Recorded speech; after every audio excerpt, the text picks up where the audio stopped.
Hey, it's me, MLB. Here is chapter 29 of Chance Ball, and this one is titled Celebrations. Mom, please, you deadpanned. Can you not hum and giggle as you're eating your food? It's really off-putting. Oh, but I'm just so happy, she said with a delighted chuckle. Dad, can you tell her to just tell me what it is already? You deadpanned to your dad. Hun, just tell her, he said to your mum in a bored voice. You've been telling everybody all day. Please just tell her. Oh, you're such a wet blanket, she pouted to your dad, shooting him a very disappointed look.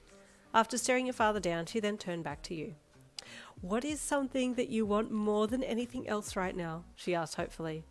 Oh, I hate these freaking questions. Like, sometimes it's just, I want to die, or chicken nuggets, but if I say either of those, I know they're not going to be the right answers, so why even bother replying? You monologued to yourself, as you gave her a completely vacant stare. It's something to do with college, she squealed, prompting you. Oh my God, you gasped. Did I get in? Did I get in? Yes, she screamed, the overwhelming excitement making her shake enthusiastically as she wailed along with you. Mom! You screamed, jumping out of your chair and running around to her side of the table to engulf her in a hug, the two of you dissolving into babbling messes as you embraced. Congratulations, Yin, your dad said calmly as he stood up to give you a hug as well. Oh my God, I need to tell Dabi, you cried, tears of happiness pouring down your cheeks. You raced from the room and tore down the hallway, grabbing your phone from the bedside table and jumping onto the bed as you rang Dabi immediately. City Morgue, you kill him, we chill him, he answered. Oh my God, I got in, I'm so freaking happy, you screeched, all of your shouting words rolling together as you coughed and sobbed into the phone. Whoa, babe, what's wrong? I'm so happy, I got in, you wailed again. Did somebody die? He asked with confusion. No, you yelled, I got in. Oh, hell yeah, he yelled with excitement. You did it, baby! You just straight up screamed and smashed your head repeatedly into the bed covers, your mind exploding with all the things that you were looking forward to doing with Dabi. I'm so excited! You screamed. Time to start looking for a place, he said with a smile that you could feel through the phone. Oh my God, yes, what's our budget?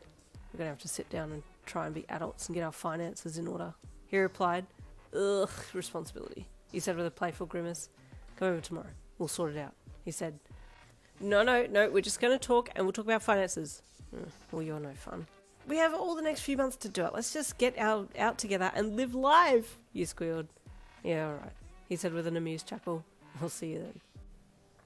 Okay, so, including groceries and stuff, we're left with $200 a fortnight for rent, Dabi said, sitting back in his desk chair while you sprawled out on his bed.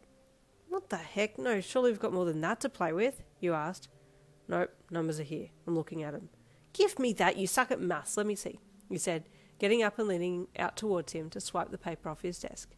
You lay back down and looked over his writing, trying to find the error, but there was none. Hope you like noodles, Dabi leered. We'll be eating cheap for a bit. Oh, gonna have to get used to it, I guess, he said with a sigh. There was a moment of silence before you perked up. It's fine, we'll be fine. How hard can it be to find somewhere cheap and nice? How do you feel about a whorehouse? We could sleep in the back room. Neighbours might not like the noise that we make, though, Dabi leered, leaning back in his chair and giving you a turquoise smolder. That can be our last option. Let's try and find another place first, you said with an eye roll. That following weekend, you and Dabi went to look at some places that you'd found. Okay, fair warning, some of these are a bit, well, they need work, you said with a nervous grin, like you weren't telling the whole truth. Dabi hummed suspiciously. Okay, so the first one is $120 a fortnight, you said, trying to sound as optimistic as possible. Okay, so basically trash with a pergola, Dabi deadpanned. Is this going to be a crap house? Come on, it can't be that bad, can it? You said with a cajoling chuckle. You grabbed for his hand and squeezed it merrily, swinging it a little as you and he walked down the road that turned down a small alleyway to get to the house that you had looked at. Where the hell is this? Oh, God. Dabi groaned loudly. Oh, you've got to be kidding me. What? Are you serious? He asked, pointing ahead to the house that was sandwiched between two apartments, the only access being down the narrow alleyway that you were both standing in. You stalled. Yeah, I think this is it. The hell? Well, it might look better on the inside, you said with a fake smile, trying to channel as much optimism as humanly possible. Let me guess, just push the door out of its hinges to get in? He asked sarcastically as he started forwards again. Dodging rain puddles, or whatever they were, you made your way up to the front of the house and stepped forwards to knock on the splintered front door, still hand in hand with Dabi. Be careful, you'll get splinters, he sneered. You looked back at him and poked your tongue out. Coming! Someone inside the house called out. That's what she said. Dabi mumbled cheekily. There were a few bangs and bumps, and the door creaked open, and the real estate agent stood there with a brilliant smile on his face. Union Dabi, I assume? He greeted with a zealous handshake to each of you. Please come in, he added, gallantly inviting you into the house. Here we have, he started, picking up a grandiose tone as he clicked into real estate agent mode. A very eclectic, quaint abode, right in the heart of hell, Dabi interjected with a smirk as his turquoise eyes met the agent's. He knew what the man was doing and saw straight through it. Sorry, he then apologised, with zero sympathy in his voice as he continued to stare the agent down. Go on. The agent cleared his throat and took the lead, gesturing to the small staircase that led upstairs. Most of the steps rotted away or caved in. I will take you up the stairs in a moment, but let me first show you the lower level. You nodded and stepped around the puddle of something on the floor and glanced up at the mouldy ceiling before grimacing and following the agent through to the kitchen. Open plan living makes the space ideal for watching the rats consummate, Dabi offered, earning himself a sharp jab in the ribs from you. The agent cleared his throat again and looked around for something else to direct your attention to. The garden outside, he paused. Outside the back door, through the broken fence, an older lady could be seen watering her plants, completely naked. Well, that's something you don't see every day. A full moon in broad daylight, Dabi commented. You turned to the agent quickly and tried to maintain your composure, but it was thinly veiled. Thank you very much, sir. We'll be going now, you said in a very stiff voice. Oh, are you sure? Don't you want to see the upstairs bedrooms? The agent begged. Why go upstairs when we're going to end up back down here in 2 seconds because we've fallen through the floor? Dabi deadpanned. Without another word, you two left, not even looking back as you made your way back down the alleyway to the main road. Did you have to be like that? You snapped at Dabi. Did that place have to be so crap? He replied. Listen, I'm doing my best, you growled angrily. I don't see you trying to find a place. Give me 3 minutes and I'll find our home, Dabi said, pulling his phone out of his pocket. Fine, you pouted, crossing your arms across your chest in a huff as you turned your head away from him and looked off down the street. Got it, he said smugly. No! You whipped your head back towards him. You're a frickin' liar.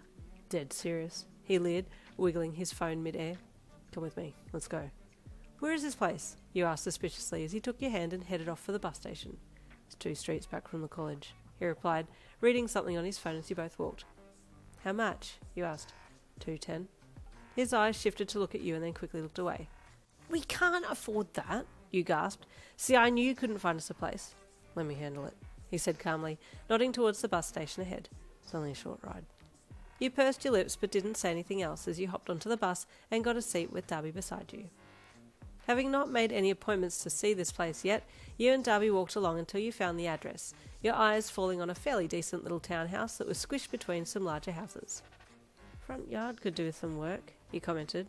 Well, if that's the only criticism, then I'll take it, Dabi replied, looking down at the weeds growing through the uneven path that led up to the front door. There were brown newspapers up against the inside of the windows on the bottom floor, so you couldn't see in, unfortunately, but the place in general seemed a lot more sturdy than the last. Want me to ask for an appointment? Dabi queried, as you stood back looking up at the second-level windows. Guess so, you replied, but I don't know how we're going to afford it. Listen, this place hasn't been lived in for a while. They'll probably jump at any opportunity to get someone in here. If not, then we move on. It's fine, he replied casually. House is only a home when there's people in it. Doesn't matter where the house is. So the other place was fine then, you replied cheekily. Definitely not. I'm not going to deal with crack lady at the back. Dabi deadpanned, and you burst out laughing. Okay, fine, but I still have some places to look at if this one doesn't work out, you said, giving him the side-eye. I'll make this one work out, he promised, scooping you into his side and kissing you on the temple. Then I'm going to bend you over every piece of furniture in this house and claim you on every inch of it. Yeah, you've said that before, you teased with an eye roll. 2 days later, you went back for a viewing and nervously entered the small townhouse, expecting a repeat of the last place, but surprisingly, this one was heaps better. Well, walls are, Your voice trailed off as you stepped into the front room and looked around at the ripped wallpaper that was a brown and yellow flowered pattern. Easy fix, Dabi commented confidently from behind you and slung his arm around your shoulders as he stepped up beside you. You hummed dubiously, crossing your arms across your chest as you looked around the room. Let's see the kitchen, he said, turning you around and walking you out and down to the kitchen that was on a kind of split level lower. Bro, you laughed when you looked at the missing tap in the kitchen sink. How are we supposed to do dishes? We don't, he replied bluntly. We eat out every night. Always got an answer for everything, huh? He remarked, elbowing him in the ribs. Have we seen upstairs yet? Not yet, he replied, but it's going to be good. How do you know? You asked suspiciously, narrowing your eyes at him. I'm being optimistic, he said, painting his hand out in front of you while he leaned in, as if drawing a rainbow across your path with his passionate words. Optimism can only get you so far, you warned. Listen, let's look at the other places that I found, and then we'll compare them to this one, and then decide which one we want. Okay, deal, he promised, leading you up the stairs and turning left into the first bedroom. And there ends chapter 29. Stay tuned for chapter 30 coming tomorrow.